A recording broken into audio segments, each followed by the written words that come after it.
Bom, então seja muito bem-vindo a mais um vídeo aqui no canal. E hoje vamos tratar sobre os principais motivos que fazem com que o INSS negue o seu pedido de aposentadoria.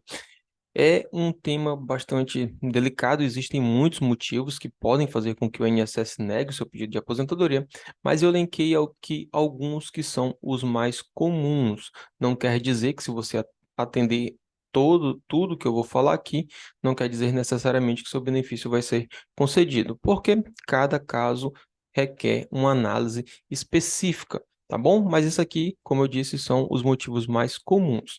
A gente sabe que o pedido de aposentadoria é um momento bastante tenso, né? Porque as pessoas que vão buscar a aposentadoria, normalmente elas já estão cansadas, já trabalharam por muito tempo durante a sua vida, e é nesse momento que terminam tendo uma grande decepção. Como que o próprio INSS nega o seu pedido de aposentadoria, sendo, né, que essa pessoa trabalhou aí a vida toda, contribuiu por muito tempo para o INSS e na hora de ter a contrapartida de todas as suas prestações, o benefício é negado, então termina sendo muito frustrante esse momento.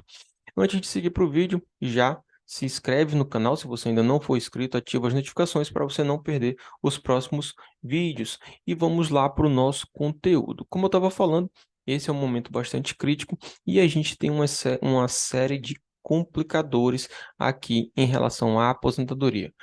Primeiro de tudo, esse é o pedido, com certeza, o mais realizado dentro do INSS, em razão de que nós temos uma gama de possibilidades. Então, existe muita gente querendo aposentar e existem muitas regras de aposentadoria. Tem aposentadoria por tempo, tem aposentadoria por idade, tem aposentadoria para pessoa com deficiência, tem aposentadoria do professor, tem aposentadoria da pessoa trabalho rural, do pescador artesanal, tem aposentadoria de quem trabalha submetido a condições especiais. Então, existem muitas regras de aposentadoria, existem as regras de transição.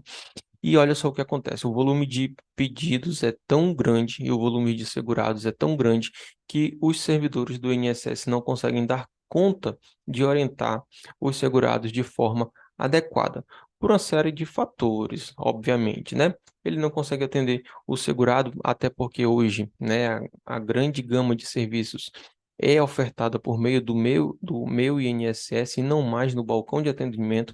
Então, o segurado termina não tendo mais esse contato com o servidor, pelo menos não na maioria dos casos, né? A gente vê uma diminuição bastante drástica da necessidade de se procurar uma agência do INSS.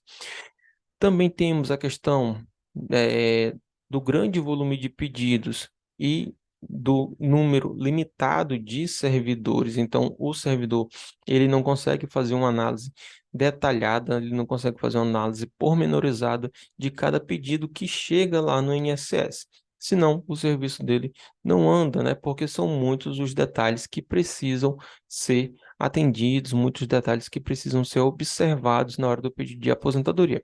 E como eu disse, existem muitas regras, né? Então o servidor ele teria que analisar qual a melhor regra, quais os documentos precisam para atender essa melhor regra, o que mais, né? O que tem de falha no registro para ser corrigido. Então o servidor teria que fazer um trabalho muito minucioso e ele não consegue em razão dessas limitações que eu estou falando. Falta tempo, falta pessoal e o volume de pedidos é muito grande, o serviço ia parar. E a gente sabe que a demora, né, no atendimento no, no- na análise dos benefícios já é bastante grande. Imagina se o servidor for parar para estar fazendo todo esse tipo de serviço. E aí, com essa situação, o que termina acontecendo? As pessoas vão para a internet pesquisar, procurar informações, mas mesmo assim as informações são muitas e muitas vezes são divergentes. Elas encontram algumas pessoas falando que é de um jeito, encontram algumas pessoas falando que é de outro jeito. E, na verdade, essas análises dependem de vários fatores, né? Termina sendo divergente em razão de alguns pontos específicos, já que a legislação é a mesma para todos. A instrução normativa também que regulamenta como que se dá o processo administrativo, como se dão os documentos que devem ser apresentados, é a mesma para todos. Então, às vezes a pessoa está analisando um tipo de caso, a gente tem uma situação que precisa ser feito algo de uma forma, e às vezes está analisando outro caso que tem uma outra solução. E aí as pessoas terminam ficando confusas. Além do mais, né, a internet, a gente não consegue ter bem um filtro temporal. Então, se a pessoa ela não é habituada com a legislação previdenciária, ela termina não sabendo se ela está lendo um artigo que está atualizado com a legislação nova ou se é um artigo antigo, né? E muitas vezes a gente não consegue atualizar tudo. Por exemplo, no site aqui do meu escritório mesmo, a gente tem vários artigos aí desde 2015, salvo engano. Então, imagina, eu não consigo todo o tempo atualizar todos os artigos que estão lá. Então, invariavelmente, os artigos mais antigos, né, aquelas matérias mais antigas que a gente publicou, elas terminam realmente ficando desatualizadas. E com isso, se alguém chega lá de forma desavisada, não confere a data de publicação daquele artigo, não confere a data da lei que está sendo citada, ela termina tendo a falsa impressão que está lendo uma coisa correta, quando na verdade pode ser, né, que aquilo ali já tenha sido ultrapassado, que já tenha uma norma nova regulamentando aquela matéria. Então, as pessoas terminam fazendo isso, vão para o INSS fazer o pedido por conta própria, né, achando que encontraram a solução na internet, e aí, na verdade, elas pegaram a orientação errada. Então, é sempre importante, né, até puxando sardinha aqui para o meu lado, vocês consultar com um profissional especializado que possa analisar de forma detalhada a sua situação, possa conferir sua carteira de trabalho, possa conferir as suas guias de contribuição, possa conferir como é que está o seu extrato previdenciário, como que está o seu CNIS, como que estão as suas informações lá no INSS, para evitar que você tenha qualquer tipo de problema na hora que efetivamente dê entrada lá no seu pedido de aposentadoria. Até porque a gente sabe que uma vez indeferido o pedido ou arquivado o seu pedido, você perde todo aquele tempo. Então, se você entrou com um pedido de forma errada, não teve os documentos, né? Não teve uma instrução do processo de forma adequada e esse pedido foi arquivado ou indeferido, vamos dizer que esse processo passou um ano lá no INSS. Você perdeu todos esses 6 meses e vai ter que começar tudo de novo. Dependendo da situação, a gente não consegue sequer entrar com o processo judicial para que você consiga receber esses 6 meses que se passaram, tá? Até porque quando você entra sozinho, você assume todo o risco do processo. E se você fizer algo de errado, o ônus disso vai recair sobre a sua pessoa. E um dos possíveis ônus dessa situação é não ter como aproveitar o processo, perder inclusive os retroativos. Então fica aqui o meu alerta, procure um profissional especializado, tá? Procure alguém da sua confiança, se você quiser um atendimento presencial, vá a um escritório na sua cidade. Se você quiser um atendimento online, procure um profissional que você confie. Aqui mesmo no canal, né? Aqui mesmo nesse vídeo vai ter uma descrição para solicitar atendimento. Então procure alguém que você confie, alguém que você sente confiança para analisar a sua situação. E aí, dentre todas essas pesquisas que as pessoas fazem, né? Elas terminam esbarrando em algumas situações práticas. A primeira delas não responder os questionários feitos dentro do portal do meu INSS. Hoje, essa situação é um pouco mais complicada, é um pouco mais difícil de acontecer, porque o próprio sistema trava o seu pedido se você não responder todas as perguntas. Mas aí entra um segundo detalhe, né, que é responder na forma correta essas perguntas que são realizadas ali pelo sistema do meu INSS. Por exemplo, recentemente tivemos um caso aqui de uma senhora que teve o seu pedido de aposentadoria negado, e aí ela foi procurar o escritório para entender o que tinha acontecido.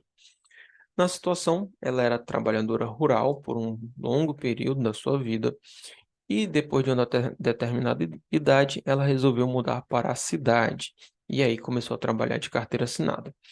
Na hora do pedido de aposentadoria, ela tinha apenas 6 anos de carteira assinada, e por isso o INSS não reconheceu o seu direito de aposentar.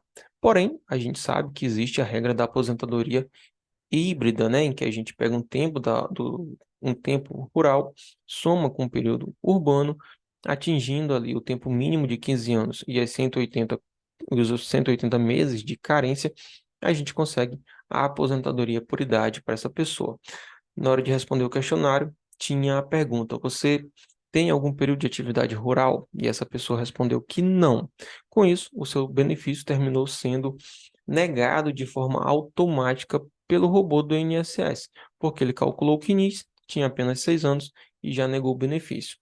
O que que a gente fez aqui para solucionar? Primeiro de tudo, como eu falei, nesse caso a gente não consegue solicitar o retroativo, né? A gente não consegue resolver essa situação, a gente não vai conseguir entrar com ação judicial, mas a gente fez um novo pedido e agora instruindo com a resposta correta e com a documentação correta que comprova o exercício da atividade rural, tá bom? Então, atenção com as perguntas, além de responder, tem que responder da forma correta para evitar que o seu benefício seja negado de forma automática pelo robô do INSS.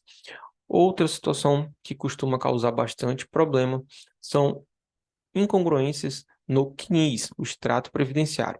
Basicamente, esse documento é onde constam todas as suas informações previdenciárias. Lá vai constar os seus vínculos, né, de onde você trabalhou, vai constar as suas remunerações, vai constar se você pagou o INSS como facultativo, se pagou como autônomo, se pagou como MEI, como sócio de empresa. Então, lá tem todas as suas informações. E é comum que nesse documento existam falhas. Por exemplo, o segurado que trabalhou em situações especiais, ele precisa apresentar ali o PPP e, em alguns casos, o LTCAT, né, o laudo técnico de condições do ambiente de trabalho. E aí não consta lá. E a pessoa chega fazendo o pedido para ter aposentadoria especial. Ela não vai conseguir se não tiver a documentação, porque essa informação ainda não está no INSS. Ou é muito comum também a gente encontrar alguns extratos em que em determinados vínculos não tem a data de saída, por exemplo, e aí o INSS vai considerar a última remuneração, ou dependendo, ele não vai considerar aquele vínculo, e aí você pode perder todo esse período, né? Digamos que você passou 3 anos numa empresa, por exemplo. Vamos dizer que as contribuições foram realizadas atrasadas, e aí não tem a data de saída. Veja, a gente tem uma série de complicações nessas informações lá no CNIS, que vão fazer com que o INSS desconsidere aquele período, e aí pode acontecer de você ter o benefício negado. Ou ainda pode ser concedido o benefício, dependendo do caso, né? Vamos dizer que você tinha 20 anos de tempo de contribuição. O INSS desconsiderou 3. Aí você vai me dizer, Breno, tudo bem, mas eu consegui o meu benefício. Certo, você conseguiu, mas pode ser que ele esteja com um valor inferior ao que você tinha direito. De repente, você tinha direito a 2.000 e conseguiu apenas 1.500. Tinha direito a 3.000, conseguiu 2.000. Então, sempre esse tipo de falha vai te acarretar algum tipo de prejuízo. Então, muito importante, pegue o seu extrato previdenciário e confira, né, se lá tem algum indicador de pendência, se todos os vínculos estão devidamente anotados, se todas as remunerações estão anotadas, se as suas contribuições estão lá registradas. É muito importante fazer esse pente fino, digamos assim, né, no CNIS para entender como que está. Outro problema é a falta de documentação. Então vamos voltar aqui para o nosso exemplo, né, em que tinha um vínculo ali com apontamento de pendências que estava faltando a data de saída, e aí você perdeu a sua carteira de trabalho. O que que a gente pode fazer, né?